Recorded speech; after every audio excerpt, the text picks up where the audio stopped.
Bryson, Lou Burris, and co. In the mid-2000s, Sockeye perfected this offense with some of the best athletes in the world and were able to win championship after championship. Since then, an offense has been adapted to most all levels of Ultimate, and you'll see mostly youth only play horizontal nowadays. But within the late 2000s, a throwback to the old vertical stack has made an epic comeback around the country, and now you'll see most teams run both. Anyways, so back to the horizontal stack. So what people figured out with the horizontal stack and what made it so useful is instead of putting these guys in the middle of the field of the vertical stack and then corralling them like they were like livestock with a defender, we now spread them out, and if we have one-on-one matchups across the field. Everyone. All right, it is scary, it is dangerous when you're guarding these middle cutters because they have all the space to cut out, all the space to cut under. That's the basic principle of this stack, is just creating space in a new, cool way, which is actually not new nor cool anymore. All right, so how we look at this offense is it's the most powerful when it's in the middle of the field. So you'll have Reed, what? When the disc is when the disc is in the middle of the field. So why is that? why is that, you say? Because it opens up all the space and it's easier to use all the space when you're in the middle. Because the disc can go anywhere. And it when can it's go in the middle of anywhere. the field. It can go there, it can go there, it can go there, it can go anywhere. You can throw it anywhere from the middle of the field. The defender really can't stop any throw with the disc in the middle. So that means everyone is a viable option downfield as opposed to just one person. Cool. So what we say, how we work the cutters in this. So what we say is if the disc is in the middle of the field, we have two cutters on stage. That's these two guys. So they're the ones that are cutting when the disc is in the middle of the field. And they are working together to the disc. For instance, we both don't want them cutting under together. We both don't want them cutting out together because we want to keep that one-on-one matchup, right? So, we'll go into further depth the cuts you'll make, all right? So, as a general rule, if the disc is over here, now which people are cutting? Two on the side. These two are cutting. Cool? So that's this principle of ton. On this side, these two people are cutting. Right.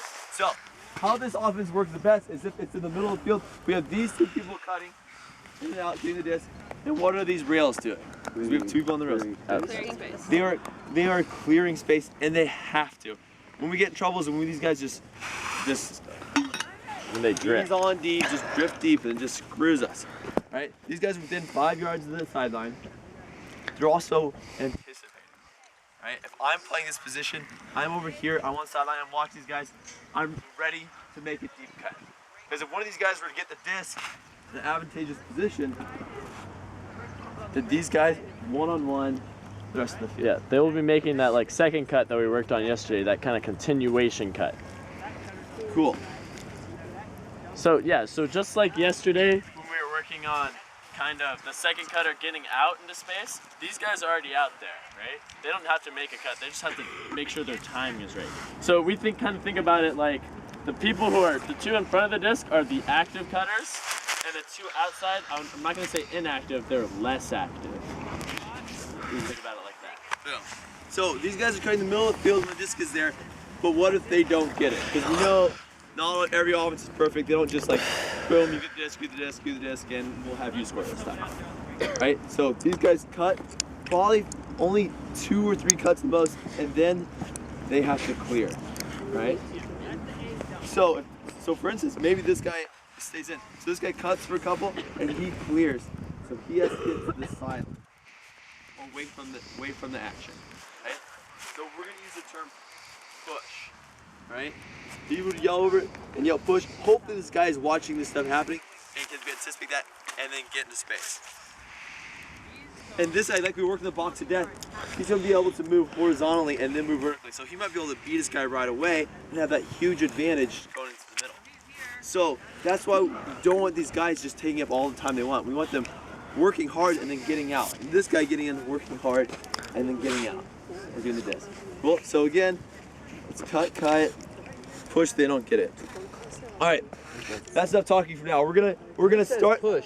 This guy or the handler? When he's out. This guy who's Yeah, he's basically calling stuff out. Push. discs going out. So basically, this guy on this rail, really, you have to stay there even if you think it's your turn. If this guy's still cutting like it is, and you running in there doesn't help you, right? Because you're just taking an extra defender, you're taking your extra self here. So you're just waiting. Can you yell to them? Push. Yeah, you can yell, Yeah. come on, you gotta leave. You need to get out of there. Get out, you gotta get out. I'll leave. Yes, you suck. Where are the other two? Oh. The other two handlers. We just don't have the. We just don't have enough discs. Okay. Yeah. Put this guy here. There you go. That's what it's gonna look like. Something like this. More or less like this.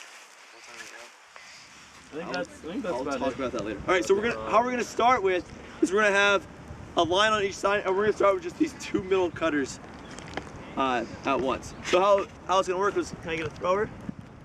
Or so go